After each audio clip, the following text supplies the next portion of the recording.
بادشاہ جذبات شہریار آفریدی صاحب کو چیئرمین کشمیر کمیٹی منتخب کر لیا۔ میرا خیال ہے یہ خبر ہندوستان بھر کے واسیوں کے لیے، خصوصاً مودی مہاراج کے لیے بہت شدید جھٹکے کا باعث ہوگی، اور اب ان کی خیر نہیں۔ تنہا امید کی جا رہی ہے کہ شہریار دی گریٹ آفریدی صاحب کشمیر کو آزاد کرا لینے میں کامیاب ہو جائیں گے۔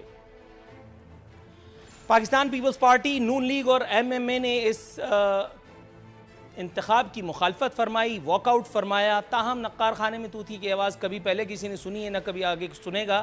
اپوزیشن کا کہنا تھا کہ کسی سینئر رکن کو یہ عہدہ دیا جائے، تاہم قرعہ فال جو ہے وہ شہریار دی گریٹ آفریدی صاحب کے نام پہ نکلا۔ وہ فخر امام صاحب کی جگہ، جو ماشاءاللہ کافی سینئر ایک رکن تھے، ان کی جگہ وہ عہدہ سنبھالیں گے چیئرمین کشمیر کمیٹی کا۔ یہ بتاتا چلوں کہ موصوف پہلے ہی ایک مسند وزارت پر متمکن ہے۔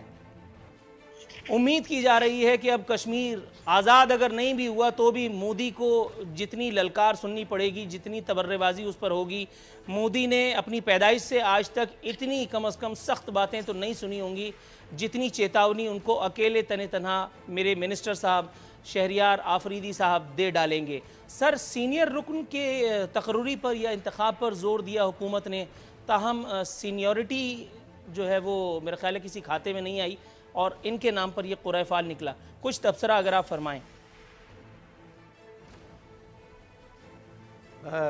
شکریہ جناب صدیقی صاحب، آپ نے اپنے انٹرو میں یہ بات کی کہ سینئر رہنما کو، تو اور آپ کو یہ بھی پتہ ہے کہ اس سے پہلے آپ کو پتہ ہے کہ مولانا فضل الرحمان صاحب بہت ہی سینئر رہنما تھے، ٹھیک ہے، اور ان کو کتنی دفعہ کشمیر کا کمیٹی کا چیئرمین بنایا گیا، اور پھر یہ بھی آپ نے رزلٹ بھی دیکھا، اور پھر آپ نے یہ بھی دیکھا کہ کس طرح کشمیر کمیٹی کو ایک، میں کہتا ہوں کہ کشمیر پر کیا کام ہونا تھا، لیکن جس کا نام شہریار آفریدی ہے، شاید آپ اس سے اچھی طرح صدیقی صاحب واقف نہیں ہیں۔ وہ بڑے زبردست قسم کے فائٹر ہیں، اور جو آپ کو پتہ ہے کہ نارکوٹکس میں جب تھے تو وہ میں سمجھتا ہوں کہ وہ ہمیشہ رات کو نکل پڑتے تھے اسلام آباد کی گلیوں میں، اور آپ جس طرح کا، اور سینئر جونیئر کی بات نہیں ہے، بات یہ ہے کہ جب آپ کے اندر ایک جذبہ ہو اور اسپرٹ ہو تو یقینی طور پر آپ اس کام کو بہتر طریقے سے کر سکتے ہیں۔ آپ نے مجھ پر یہ الزام عائد کیا کہ میں شہریار آفریدی کو نہیں جانتا۔ میں نے اکیلے ان کے خلاف جتنے پروگرام کیے، میں یہ نہیں کہہ رہا کہ آپ جانتے ہیں، میں کہتا ہوں کہ اور دوسری بات، میں نے ہی ان کا نام رکھا ہے، میں ہی یہ ہوں کہ جس نے ان کا نام وزیر ہوائی فائرنگ رکھا ہے۔ وہ صرف منہ کے مجاہد ہیں یہ بات، میں وہ بد دماغ آدمی ہوں جو آن ایئر 5 لاکھ دفعہ کہہ چکا ہے، اور اگلے 15 لاکھ دفعہ بھی آپ کو یہ بات سننی ہوگی۔ آپ میرے لیے قابل احترام ہے، میں آپ سے خدا نخواستہ کوئی وہ نہیں ہے۔ میں صرف ایک بات آپ کی گوش گزار کروں، آپ نے تشبیہ دی رات میں نکلنے۔ سر، رات میں تو شہنشاہ فلم میں امیتابھ بچن بھی نکلتا تھا انصاف کرنے کے لیے، لیکن فلم کے آخر میں وہ فلم کا انصاف کر چکا تھا، امریش پوری کو اس نے ٹانگ دیا تھا۔ یہ وہ امیتابھ بچن ہیں جن کے ہاتھ میں کوئی امریش پوری آج تک نہیں آیا۔ میں آپ کی طرف دوبارہ آتا ہوں، تھوڑا سا توقف کیجئے گا۔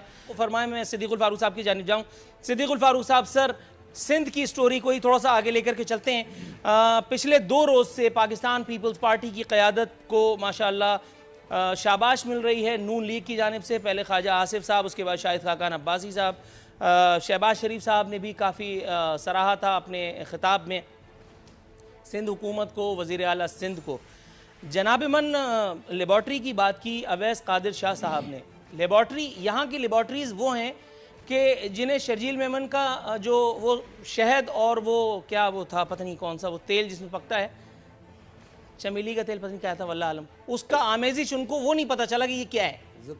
زیتون کا، لا حول ولا قوت، خیر زیتون کے تیل میں نے کبھی کھانا نہیں کھایا اس لیے مجھے پتہ نہیں، معذرت۔ زیتون کے تیل اور شہد کا ملغوبہ ہے، یہ وہ چیز ہے کہ جو ممنوع ہے، ان کو یہ نہیں پتہ چلتا۔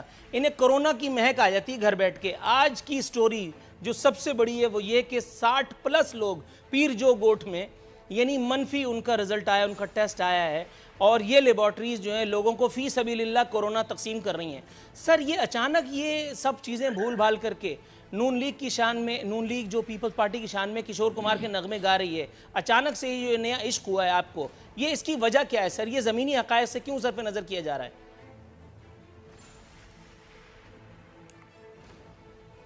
بسم اللہ الرحمن الرحیم۔ خوگر ہم سے تھوڑا سا گلہ بھی سن لیں۔ بھائی لوگوں،